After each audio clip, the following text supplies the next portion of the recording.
Peace and power.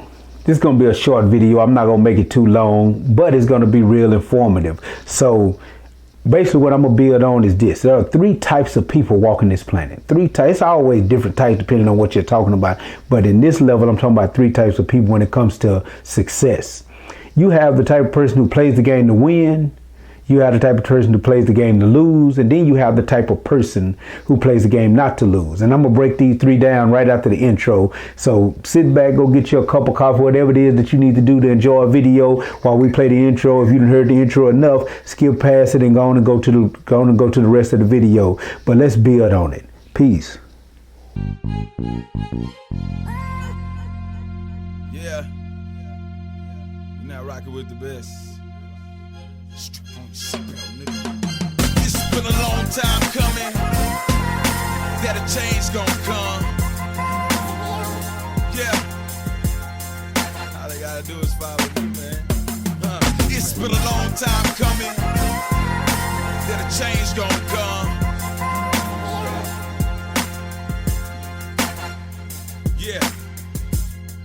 Know why? To the ghettos, I'm like Barack Obama. Been in and out just like a robbery. Gotta watch old summer. Been happening in Dallas, so we ride like ghost hunters. Run numbers like Bumpy Johnson, so the kids won't go hungry. It's lonely out in the streets. Mr. Wind of the junkie. The wind may blow me away tonight, without a bomber to comfort me. Won't say that I chose this life. This is the life that confronts me. Still, I'll be damned if I let them punk me. See these guns, you don't want these. I lost everything but my passion to flow. When it came back, I ain't respect you like I did before. I tried and died, so now you know. The doper that I get, the more I'm feeling broke as shit. More money mean more problems than this. Now who wants to be rich?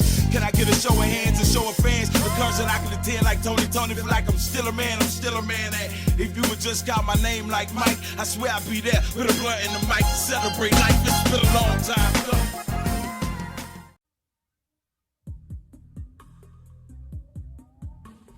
There are three basic archetypes when it comes to playing the game of success. First, let's start with the guy who plays the game to win.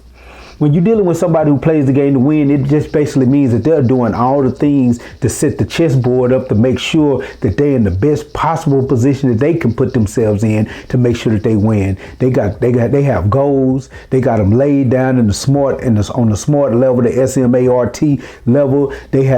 mean that they're identifiable, they're measurable, they have a time range in order to accomplish these goals. These dudes or these women are health conscious, so they're eating in a way to make sure that they have the nutrients needed to energize their body. They work out daily. They do all they cross their I's and dot, they cross their T's and dot their I's and make sure that they're in the best position possible to win. They also make sure that they read a lot and that they're learning. They go to the seminars, they go to the classes, they go to the speeches. They're participating in activities that makes them more valuable.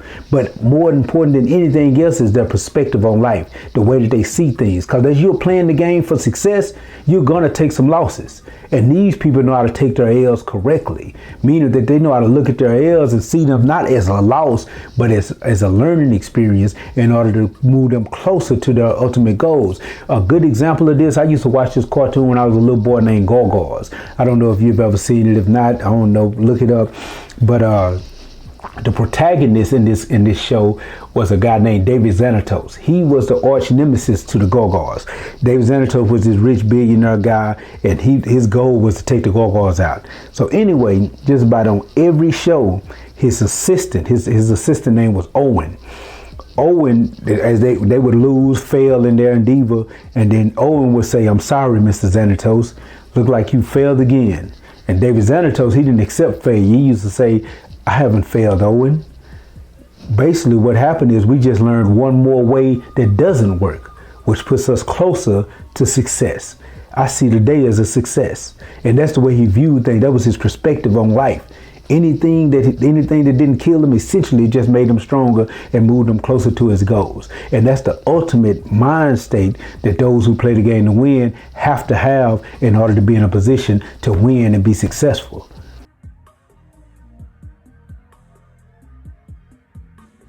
Of those who play the game to lose. I'm gonna call this person, I'm gonna make up a character archetype for this person. I'm gonna say Larry the loser. You have those who play the game to be Larry the loser. Larry the loser is the type of person that intentionally self-sabotage themselves. They might not even be aware of it. They might not be consciously aware that they're doing it, but they intentionally do things to sabotage their best efforts. To give a good example, I used to work with a guy. The guy used to work under me actually, and he when he came in, I thought the guy was serious about the job. I thought he wanted promotion. I thought he wanted to do something with himself. He came in. He basically told me he had fell on hard times. He didn't have a job. That's why he was there. Didn't have a car, didn't have a place to stay, was living with his homeboy. He basically lived out of the bag that he had on his back. And the guy, I wanted to help the guy. So I told him, man, you're in the best place. Because not only am I going to teach you the skills needed to put you in a position to constantly gain raises and earn more income, but if you would like, I'm also kind of good at drawing up budgets, at building credit, things like that. Not an expert. I'm not an expert in anything professional, anything like that. But I've done a little reading. I got A's in business law. I got A's in small business management. I can help the brother, I told him. And I wanted to help him, but I would soon find out, usually when a grown man is in that type of position, there's a reason for it. If a grown man over 30 is in a position like that, it's usually because of his own activities. And one thing we got to understand, and I always say this in videos, our beliefs determine our actions. And our actions determine what the world is willing to give us.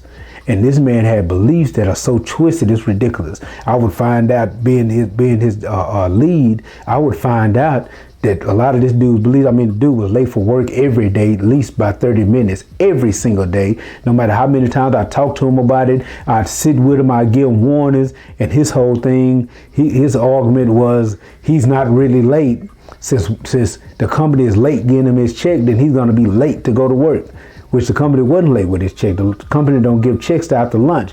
He wanted to get on check day, he wanted to get his check at 8 o'clock in the morning. And it just, his whole thought process was twisted, which means that his actions were twisted, which means that reality was constantly giving this dude a twisted version of what it is that he say he wanted. But his actions was dictating to reality what he really wanted. The dude was self-sabotaging himself. Dude worked against himself 100% of the way.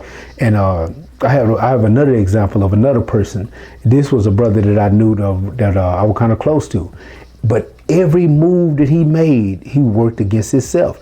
From the woman that he chose to be with, from the friends he chose to hang around with, from the places he wanted to be at. Everything about his choices in life was things that could take him out of the game. And I just didn't understand it. I asked him one time, I said, why do you choose these things? These things cannot make you win. For instance, he chose a woman that was a drug addict. She didn't have a car, no job, no place to stay. Why would you choose this? This is not an asset. All his friends were drug addicts or alcoholics. These are not assets. He didn't even want to go to places that had quality people and quality. He wanted to go to places where the quality of the people was so out of there that you had to make sure you were strapped when you walked into the place. This is what he wanted more than anything else. So I asked him one time, once he had brought himself to the lowest level, I asked him, because again, your beliefs determine your actions. Your actions determine what life is willing to give you. And if his actions are when your actions are flawed, then everything else is going to be flawed. But his thinking was he liked to choose low-hanging fruit. He liked to choose things at the bottom of the barrel, so to make sure that the people are not smarter than him, so he can run circles around him. The problem that this brother didn't understand was that usually if you're thinking like this, it's because you're probably at the intelligence level of the people that you're choosing, or you're probably under them. Usually if you feel like you got to choose the people on the bottom of the barrel just so they're not smarter than you, it's because you don't really believe in your own intelligence. And another problem with that is that you cannot learn through osmosis. Usually if you have people around you that know things that you don't know, they can actually teach it to you, or you could pick it up just by watching them. Like me, for example, I love to have people around me. My closest circle of friends, my closest power circle are extremely intelligent brothers, extremely intelligent and resilient, hustle-minded. They have something. They have one of these. They either great hustlers, they extremely resilient, they know how to bounce back, or they extremely intelligent. They know how to think on a level that's past the average person. And therefore, from these people, I can learn. These are my associates, my friends, but they're also my mentors, because I can build with them and learn from them and sit with them and talk with them about everything from money to females. And I can get a wise response and wise counsel from them. As in, I think it's in Proverbs. Is it in Proverbs? I can't remember the quote exactly, so I'm for the paraphrase, but I do remember the quote. It's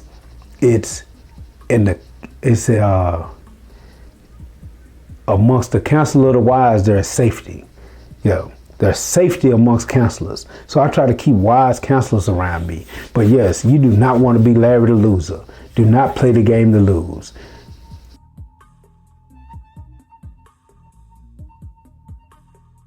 And last, you have those who play the game not to lose. They don't play the game necessarily to win. They just play the game good enough not to lose. They do the basic bare minimum. You'll find this person, they'll work a little bit. And sometimes they don't even keep a job that long. They usually like going to temp service, so they don't have the responsibility of having to always be at a job. But they'll work a little bit. If they do got a real job, they're not working past 40 hours. They're not doing no overtime. They don't want that extra money. They're not fit to work on the weekend because they still think like they in school, and they got the whole programming that it's only 8 hours a day and no weekends. That's what they want. They'll go through hook and crook to make sure that they never have to work on the weekends and they never have to put in any overtime. They usually don't have their own stuff. They usually living with their mama or their girl or somebody. Even though they got jobs, they don't have enough confidence to go get their own stuff. They don't want their own apartment, their own house. They don't want any of that. They living with somebody, and they're comfortable enough to be at the basic level of just not losing. But they never play the game to win. They always play the game not to lose. They put in the bare minimum. If the person who's playing the game to win is a straight A student, and the person the Larry the loser who's playing the game to lose is getting all F's, then the person who plays the game not to lose is getting C's. They just average. There's nothing to write home about, but they ain't failing. They're gonna move on to the next grade. And these are the three people that are walking around the planet who are playing the game of success. Look at these archetypes and ask yourself, which one are you? And then look around you and ask yourself what type of people you got around you. If you tell yourself that you playing the game to win, but you look around you and everybody around you is playing the game to lose, 9 times out of 10, you playing the game to lose too. Peace. This was Brother Psyche. Subscribe to the channel. Give me a thumbs up. Give me a like. Ain't nothing wrong with giving a person a like, and I'm going to tell you why. Giving a like is one of the most charitable and inexpensive things you can do because it costs you nothing. It don't cost you anything to give a like. And once you give a like, you just promoted another person to move towards success. And when you do that for another person, then it's going to come back to you. That's the way the universe works. But peace and power. Hope you learned something from the video.